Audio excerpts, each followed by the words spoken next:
I'm Leon. We're at Exotics Tropico with an X in West Hollywood. We're going to show you how to create a little flower garden in a pot for shade.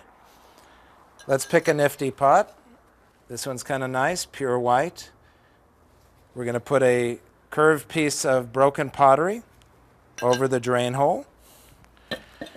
Any good potting soil will do fine for moisture-loving plants. Most shade flowers like water. And there's many colors to choose from. Let's pick a few things that should look nice with the white.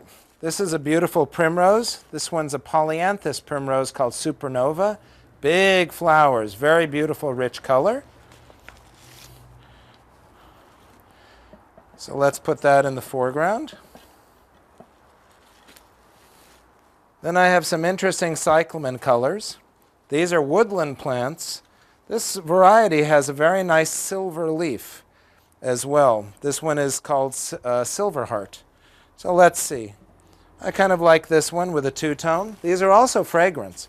Now breeders are bringing back the original perfume of wild cyclamens into modern cyclamens. It was lost when they were breeding simply for size. Now, some good things come in small packages.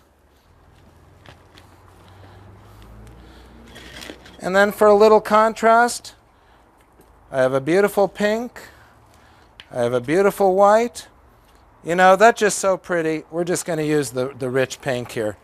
This is also perfumed. This is a fairy primrose, Primula malacoides. Many primroses are from China. And there we go. Tuck in a little more soil. Make sure not to bury the crowns of the flowers. They should be planted just at the ground level that they exist in the pot. That's the most important thing.